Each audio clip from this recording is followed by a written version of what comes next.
pessoal, eu sou Gabriela Dourado e hoje estamos iniciando mais um Saga Gospel. E hoje nós estamos com a presença do nosso pastor presidente da Igreja Assembleia de Deus Ceará de Seta, em São Geraldo do Araguaia, e vice-presidente da nossa convenção, PAMA. E hoje ele vai estar trazendo uma entrevista acerca dos relacionamentos de jovens cristãos. Mas para iniciarmos, traz a vinheta aí, produção.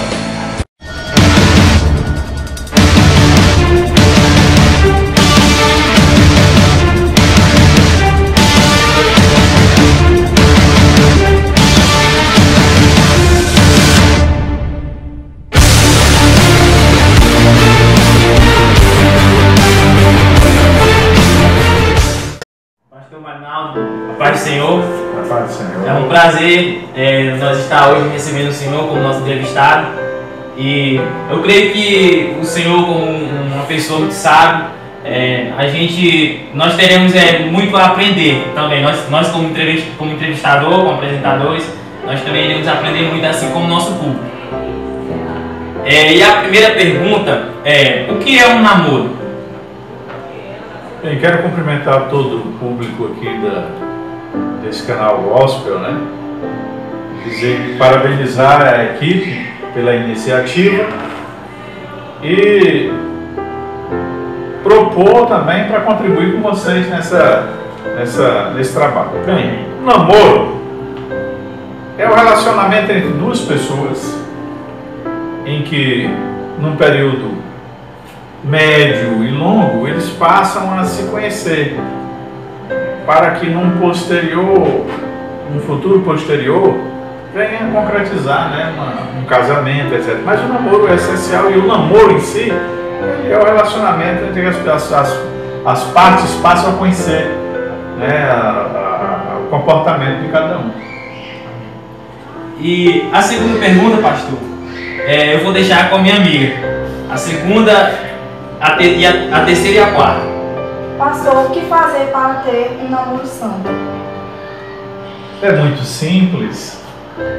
O namoro santo, a palavra namoro, como eu disse a princípio, ele é entre um homem e uma mulher, um jovem e uma jovem, de sexo oposto, lógico, que ambos vão se conhecer. O namoro santo, como diz a Bíblia, a Sagrada Palavra de Deus, porque a palavra santo quer dizer separado, diferente, completamente diferente desse século, né, desse sentimento aí em que o mundo hoje abraça, né? Onde as pessoas, o namoro que se conhece hoje é ficar, estar juntos, morar junto. Esse não é o namoro santo. O namoro santo é se conhecer no temor do Senhor, né?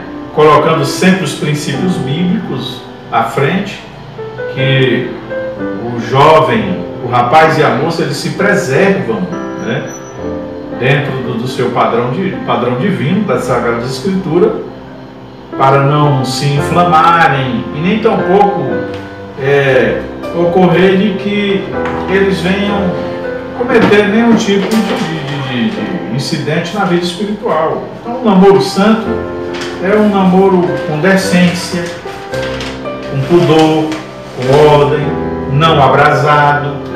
Esse que é o namoro santo. Certo. E a terceira pergunta é: quais os lugares adequados que um casal de namorados cristãos deve frequentar? O lugar adequado para dois jovens ou um casal de namorados, né, cristãos frequentarem são os lugares em que me faz lembrar agora de um hino da harpa cristã que diz assim: que meus pés somente vão onde os santos possam ir. Lógico, lugar adequado. Hoje nós temos o quê? Nós temos a casa dos pais, por exemplo. Quando um jovem é respeitador e quando a moça é criteriosa, ela sempre quer envolver a família. O lugar adequado é estar a viver em família. É lógico que isso não proíbe um jovem tomar um sorvete, ir na praça, né? Ou num momento de uma festa evangélica.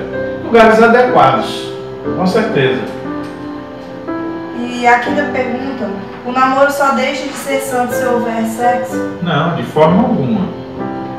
Porque, como eu disse a princípio, a palavra, o que é ser santo? É ser separado. Então, alguém pode até pecar sem cometer o sexo, né? Porque o sexo, ele fora do casamento, ele é pecado, à luz da Bíblia Sagrada. Então, ele não deixa de ser santo só se houver sexo. O namoro também, se ele for abrasado, em que não haja nenhum domínio próprio por parte da moça e do rapaz, e que venha roubar a própria tranquilidade deles por não vigiarem, né? E forem adiante, a ponto de que o seu espírito, né, contamine a sua alma, o seu espírito, ele deixa de ser santo, mesmo sem ter cometido o relacionamento, né, o sexo em si. E, pastor, a sexta pergunta é: o que eu não posso fazer em um namoro?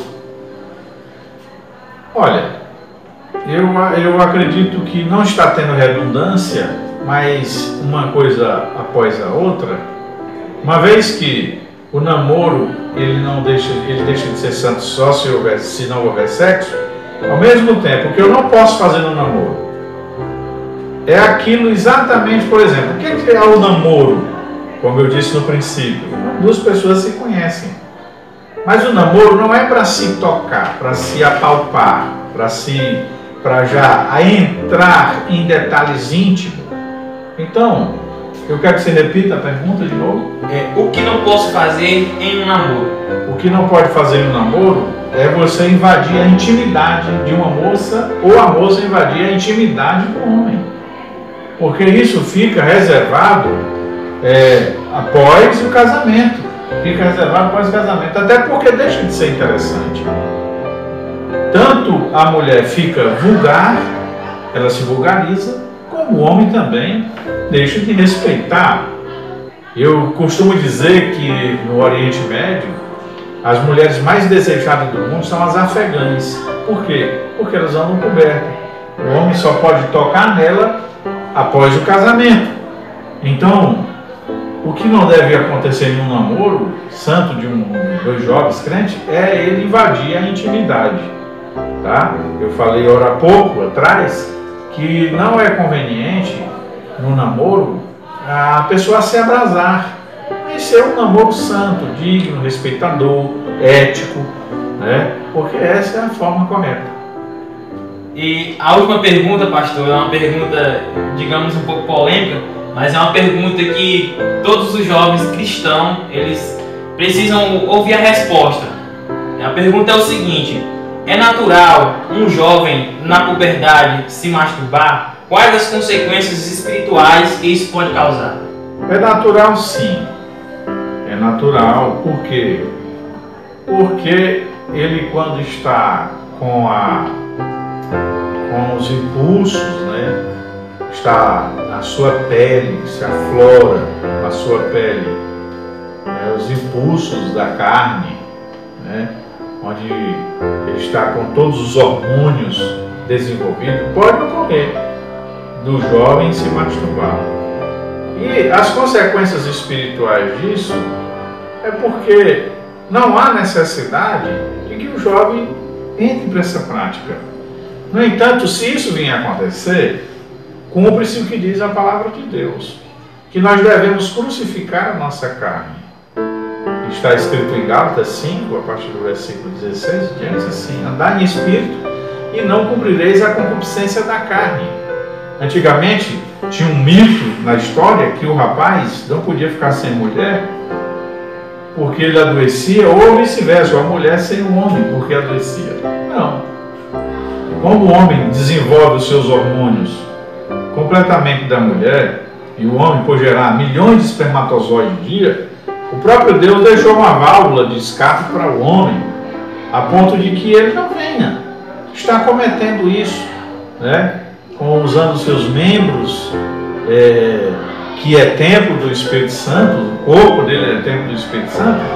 Esta coisa não dá vazão a essa puberdade. É normal acontecer, No entanto, as consequências espirituais é porque traz para o jovem, ou para a jovem, né, alguns rumores. E ele às vezes não se sente perdoado. E o próprio Satanás, ele fica acusando. Você não está certo, você não vai conseguir. Então, quero dizer que é normal, no entanto, tem condições de vencer, tem condições de superar, suportar, sem que não haja nenhuma condição, nenhum problema físico, nenhum problema na área da saúde, tanto do rapaz como da moça. Viu? As consequências espirituais, como perguntou, é que é uma chave para que o adversário fique acusando, a fim de que haja uma tristeza no coração do rapaz, haja uma tristeza, e ele vai se afastando aos poucos, lentamente. Então, o conselho bíblico é: andai em espírito e não cumprireis a concupiscência da carne. E os que são de Cristo, crucifica a carne com suas paixões. Pastor Marinaldo, foi uma honra, foi um prazer, né, ouvir o que o Senhor nos falou, e a gente queria que o Senhor deixasse uma rápida palavra para os jovens que estão nos assistindo. Quero dizer a todos os jovens de nossa igreja, do Brasil, de todos que assistirem, onde estiverem, que ser jovem é uma virtude muito grande. O apóstolo Paulo disse assim: eu vos escrevi jovem porque sois forte e já venceste o maligno. Então, no mundo dissoluto que a gente vive hoje, um jovem professar o cristianismo e ser um cristão autêntico, ele já venceu o maligno. Então, quero dizer a todos os jovens: você é mais que vencedor em Cristo Jesus. Pastor Marinaldo, muito obrigado. Okay, prazer é nosso. E esse foi o nosso Saga Gospel de hoje. E espero que essas palavras do nosso sábio pastor possam vir edificar a sua vida espiritual.